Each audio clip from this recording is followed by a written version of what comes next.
To Abhinav Bharat, నేను రఫీ. రాజస్థాన్లోని హనుమాన్ఘాట్ జిల్లా రాతికేదా గ్రామంలోని ఎథనాల్ ప్లాంట్పై అయితే ప్రజలు తిరగబడడం జరిగింది. అయితే ఇక్కడ చూసుకుంటే 450 కోట్ల ప్రాజెక్టును డ్యూన్ ఎథనాల్ ప్రైవేట్ లిమిటెడ్ అనే కంపెనీ అయితే నిర్మిస్తోంది. దీనికి సంబంధించిన డైరెక్టర్లుగా ఉన్నది ఎవరంటే రాబిన్ జిందాల్, అలాగే జతిందర్ అరోరా అనే వాళ్ళు అయితే ఇద్దరు డైరెక్టర్లుగా ఉన్నారు. దీనికి సంబంధించి 2022 రైజింగ్ రాజస్థాన్ సమ్మిట్ ఏదైతే జరిగిందో దాంట్లో అయితే వీళ్ళు ఎంఓయూ చేసుకోవడం జరిగింది. అంటే ఏదైతే ఇప్పుడు మన తెలంగాణలో జరుగుతుందో 2025 ఈ సమ్మిట్ ఏదైతే రైజింగ్ తెలంగాణ సమ్మిట్ జరుగుతుందో దీనిలాగానే అక్కడ రాజస్థాన్లో కూడా 2022లో అయితే రైజింగ్ రాజస్థాన్ సమ్మిట్ అయితే జరగడం జరిగింది. దాంట్లో ఎంఓయూ చేసుకున్నారు వీళ్ళు ఎవరైతే ఉన్నారో ఈ డైరెక్టర్లుగా డ్యూన్ ఎథనాల్ ప్రైవేట్ లిమిటెడ్ అనే కంపెనీకి చెందిన వాళ్ళు అయితే ఎంఓయూ చేసుకోవడం జరిగింది. దీనికి 450 కోట్ల ప్రాజెక్ట్ అయితే వీళ్ళు ప్రారంభించడం జరిగింది. దీనికి సంబంధించి చూసుకుంటే ఈ ప్రాంతం అంతా వచ్చేసి అంటే అక్కడ ప్రజలు ఎవరైతే ఉన్నారో వాళ్ళందరూ కూడా తిరగబడడం జరిగింది వీళ్ళ మీద. అంటే దీనివల్ల చాలా నష్టాలు జరుగుతాయి. అంటే దాదాపుగా చూసుకుంటే 15 నెలల నుంచి అంటే ఏదైతే ఇథనాల్కి సంబంధించిన ప్రాజెక్ట్ ఉందో ఇథనాల్ సంబంధించిన దాని వల్ల అయితే భూమిలో ఉన్న ఏదైతే జలాలు ఉంటాయో అవి అంతరించిపోయే అవకాశం ఉంది. అంతేకాకుండా అక్కడ ఉన్న జలాలు కలుషితం అయితే, నేల మొత్తం కలుషితం అయితే, అక్కడ ఉన్న వాతావరణం మొత్తం కూడా దెబ్బతింటుంది. అంతేకాకుండా అక్కడ ప్రజలు ఎక్కువగా నిరసన తెలపడానికి కారణం, అక్కడ వ్యతిరేకించడానికి కారణం ఈ ప్రాంతం మొత్తం కూడా ఇందిరాగాంధీ కాలువ నీటిపై ఆధారపడి ఉండే ప్రధాన వ్యవసాయ ప్రాంతంగా అయితే అక్కడ ఆ ప్రాంతం అంతా ఉంది. దీనివల్లనే అక్కడ మొత్తం నీళ్లు కలుషితం అయితే అని చెప్పేసి అక్కడ ప్రజలందరూ కూడా ఆందోళన చెందుతున్నారు. అయితే దీనికి సంబంధించి అక్కడ ఉన్న రైతులు 15 నెలలుగా అయితే కొట్లాడుతూనే ఉన్నారు, అక్కడ ధర్నాలు చేస్తూనే ఉన్నారు. కానీ అక్కడ ప్రభుత్వం ఏదైతే ఉందో ప్రభుత్వం దగ్గర నుంచి వీళ్ళందరూ కూడా ఏదైతే 2020లో రాజస్థాన్ సమ్మిట్లో వీళ్ళు పర్మిషన్లు మొత్తం తీసుకున్నట్లు అక్కడ కలెక్టర్ అయితే తెలిపారు. అంటే ఏ అయితే నీటికి సంబంధించిన అక్కడ కాలుష్యానికి పొల్యూషన్ సంబంధించిన బోర్డు నుంచి వీళ్ళు పర్మిషన్ తీసుకున్నారు. అంతేకాకుండా కంపెనీస్ చెందిన వాళ్ళు, అంతేకాకుండా క్లియరెన్స్ మొత్తం అక్కడ ఉన్న ల్యాండ్ కన్వర్షన్ కూడా అయిపోయింది. అయితే అక్కడ కలెక్టర్, జిల్లా కలెక్టర్ అయితే బయటకు వచ్చి చెప్పడం జరిగింది. అంటే వాళ్ళు పర్మిషన్లు తీసుకుంటారు కరెక్టే, పర్మిషన్ అన్ని కూడా వాళ్ళు పెద్ద విషయం కాదు. ఏదైతే కార్పొరేట్ వ్యవస్థలు ఉన్నాయో ఇవన్నీ కూడా ఏదైనా కంపెనీ పెట్టాలనుకున్నప్పుడు పర్మిషన్లు ఈజీగా దొరుకుతాయి. అంటే కలెక్టర్ వచ్చి చెప్తుండ్రు పర్మిషన్లు దొరుకుతాయి అని. ఇంతకుముందు వేరే కంపెనీలు మొన్న చూసుకుంటే మన ఛత్తీస్గఢ్లో చూసుకుంటే కూడా అక్కడ కూడా మొత్తానికి ఆ కంపెనీకి సంబంధించిన మొత్తం కూడా పర్మిషన్లు తీసుకున్నారు. బట్ అక్కడ ప్రజల్ని ఎవరు కూడా ప్రజలకు సంబంధించిన వాళ్ళ సమస్యలపై అయితే ఎవరు మాట్లాడలేదు. ఇక్కడ కూడా అదే జరుగుతుంది. ప్రజలకు సంబంధించి వాళ్ళు ఎలాంటి అవస్థలు పడుతున్నారు, వాళ్ళకి ఎలాంటి ఏమంటారు ఇబ్బందులు కలుగుతాయి అయితే ఎవరు ఆలోచించారు. అక్కడ ప్రభుత్వం అయితే బీజేపీ ప్రభుత్వం ఉండడం జరిగింది రాజస్థాన్లో. సెంట్రల్ గవర్నమెంట్లో కూడా అదే ఉంది కాబట్టి అక్కడ పర్మిషన్లు కూడా ఈజీగా వచ్చినాయి ఆ కంపెనీకి. అయితే దీనికి సంబంధించి అక్కడ ప్రజలు మాత్రం మేజర్గా అనేది ఏంటంటే వాళ్ళకి నీటి కాలుష్యం అవుతుంది. అలాగనే అంతేకాకుండా అక్కడ భూమి ఏదైతే ఉందో ఫ్యూచర్లో ఈ కంపెనీ వల్ల అక్కడ ఉన్న భూమిలో సాంద్రత తగ్గిపోతుందంట, అంటే పంట ఉత్పత్తి తగ్గిపోతుందంట. అయితే ఈ కంపెనీ ఏం చెప్తుందంటే దానికి సంబంధించి మేము 5,000 జాబులు అయితే సృష్టిస్తాము, 5,000 జాబులు అయితే మీకు ఇస్తాము, అంతేకాకుండా మొక్కజొన్న చెరుకు పంటను మేమే కొంటామైతే ఆ కంపెనీ చెప్తుంది. అసలు అక్కడ మీరు చేసే ఈ కంపెనీ పెట్టడం వల్ల జరిగే అనర్థాల వల్ల అక్కడ భూమి మొత్తం కలుషితం వల్ల అక్కడ పంటలే పండవు. మళ్ళీ వీళ్ళు మొక్కజొన్నను ఈ చెరుకు ఎలా కొంటారు అంటే ఎందుకు ఈ మొక్కజొన్న చెరుకు కొంటున్నారు అంటే దీనికి కూడా వెనకాల ఒక రీజన్ ఉంది.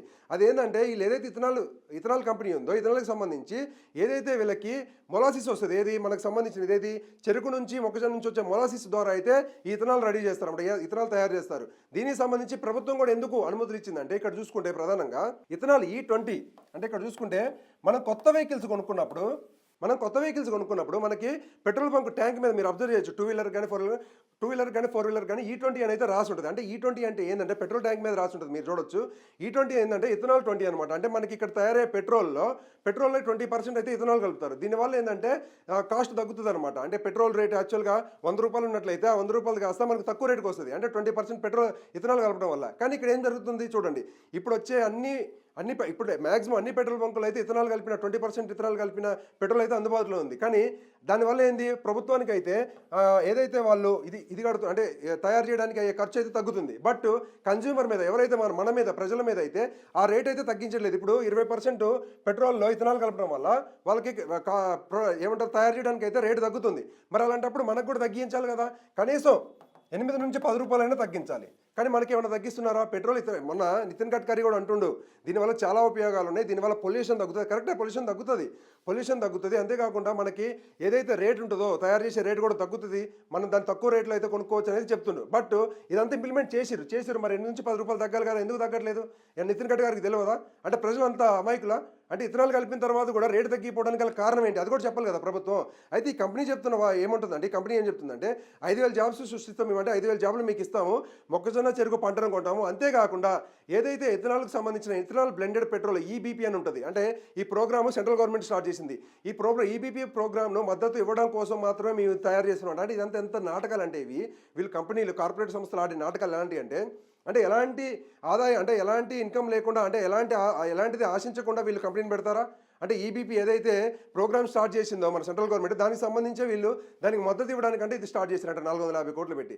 ఎవరైనా అమాయకులు లేరు చెప్తుంటే వినడానికి. అక్కడ ప్రజలు కూడా అదే మొత్తుకుంటున్నారు. అయితే ఇక్కడ 15 నెలల నుంచి కూడా రైతులు ఏదైతే ఆందోళన చేస్తున్నారో దాన్ని ఉధృతం చేశారు ప్రజలు. ఎందుకంటే అది పెట్టడం వల్ల వాళ్ళకి చాలా నష్టాలు జరుగుతాయి. అక్కడ వాళ్ళ నీళ్లు కలుషితం అయిపోతాయి, భూమి కలుషితం అయిపోతే, ఆరోగ్యం చెడిపోతుంది. దీనివల్ల ఫ్యూచర్లో పంటలు పండించలేమని అయితే వాళ్ళు ఆందోళన చెందుతుంటే, ఇప్పుడు రీసెంట్గా ఏదైతే జరుగుతుందో వాళ్ళ ఉద్యమాలు ఏదైతే జరుగుతున్నాయో దానికి సంబంధించి వాళ్ళు పోలీసు బలగాలు ఏం చేస్తున్నాయి అంటే వాళ్ళని చెదరగొట్టడానికి టీర్ గ్యాస్లు ఉపయోగించి గ్యాస్లు అయితే వాళ్ళ మీద ఇస్తున్నారు. అంటే అక్కడ మొత్తం కూడా చెదరగొట్టడానికి వాళ్ళు ఎవరైతే మద్దతు తెలుపుతున్నారో చాలా సంఘాలు మద్దతు తెలుపుతున్నాయి.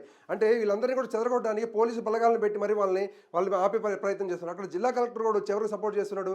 జిల్లా కలెక్టర్ అక్కడ ఎవరైతే ఉన్నారో కుశల్ యాదవ్, ఆయన కూడా ఏమంటున్నాడంటే కంపెనీ పర్మిషన్లన్నీ తెచ్చుకుంది అని అయితే అని అంటున్నారు. సరే, పర్మిషన్లన్నీ తెచ్చుకుంటుంది, కానీ ప్రజల పరిస్థితి ఏంది? రేపు ఆ నీటి పరిస్థితి ఏంది? తర్వాత అక్కడ ఉన్న భూమి పరిస్థితి ఏంది? అవే ఆలోచించరా?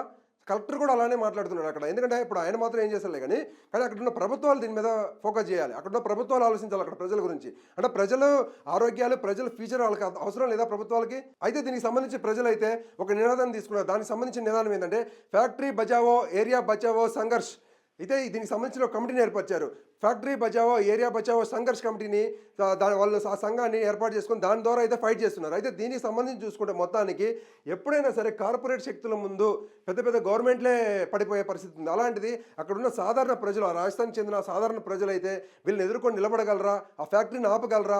అన్ని పర్మిషన్లు వచ్చినాయి అని చెప్పేసి కాపాడాల్సిన జిల్లా కలెక్టరే చెప్తున్నాడు అక్కడ. అయితే అంతేకాకుండా అక్కడ కంపెనీకి సంబంధించిన వాళ్ళు ఏమంటున్నారంటే, ప్రతినిధులు అంటే ఆ కంపెనీ వాళ్ళు ఏమంటున్నారంటే, మీరు ఏదైతే అంటే రైతులు ఏదైతే పొల్యూషన్ అవుతుంది అని అంటున్నారో దానికి సంబంధించి జీరో లిక్విడ్ డిశ్చార్జ్ ద్వారా పొల్యూషన్ లేకుండా చేస్తామని అయితే చెప్తున్నారు. ఎవరైనా ఇంతే చెప్తున్నారు. అంతేకాకుండా వాళ్ళు ఏం చెప్తున్నారంటే, ఫ్యూచర్లో పొల్యూషన్కి అంటే ప్రతి సంవత్సరం కూడా పొల్యూషన్ బోర్డుకి మేము రిపోర్ట్ ఇస్తాము, మా దగ్గర నుంచి ఎంత పొల్యూషన్ వెళ్తుంది, మేము లిమిట్లోనే ఉన్నామని చెప్పి అయితే మేము పొల్యూషన్ బోర్డు దగ్గర కూడా పర్మిషన్ తెచ్చుకుంటామని చెప్తుంది. పర్మిషన్ తెచ్చుకోవడం చాలా ఈజీ. ఇండియాలో, భారతదేశంలో పర్మిషన్ తెచ్చుకోవడం చాలా ఈజీ. కానీ ప్రజలకు అండగా నిలబడి పనిచేయడం అనేది కష్టం. కాబట్టి ఇక్కడ స్టేట్ గవర్నమెంట్లో, సెంట్రల్ గవర్నమెంట్లో కూడా బీజేపీ ప్రభుత్వం ఉంది అక్కడ. కాబట్టి దీని మీద ఖచ్చితంగా ఫోకస్ చేయాలి. 450 కోట్ల ప్రాజెక్ట్ రాగానే సరిపోదు. ప్రజలు ముఖ్యం అక్కడ. ప్రజల ఆరోగ్యాలు, ప్రజల ఫ్యూచర్ వాళ్ళని అసలు ముఖ్యంగా చూసుకుంటే అక్కడ నేల ఖరాబ్ అయింది. అక్కడ వాళ్ళ ఆరోగ్యం కంటే కూడా అక్కడ ఉన్న నీళ్ళు ఖరాబ్ అవుతుంది, నేల ఖరాబ్ అయింది, అక్కడ ఉన్న సాంద్రత తగ్గిపోద్ది భూమిలో. దానివల్ల మేము ఫ్యూచర్లో వ్యవసాయం పండదు, పండినా సరే 10 బస్తాలు పండే దగ్గర 1-2 బస్తాలు పండితేనే వాళ్ళంతా మొరబెట్టుకుంటున్నా సరే అక్కడ గవర్నమెంట్లు ఎందుకు స్పందించలేదు ఇప్పటికీ అర్థం కాదు. కాబట్టి ఇలాంటి కార్పొరేట్ శక్తుల మీద మరి సాధారణ ప్రజలు నిలబడతారా? ఈ రైతులు నిలబడతారా? అసలు ఏం జరుగుతుంది? అది అక్కడున్న ప్రభుత్వం ఏదైనా చర్యలు తీసుకుంటుందని అయితే వేచి చూద్దాం. Thank you.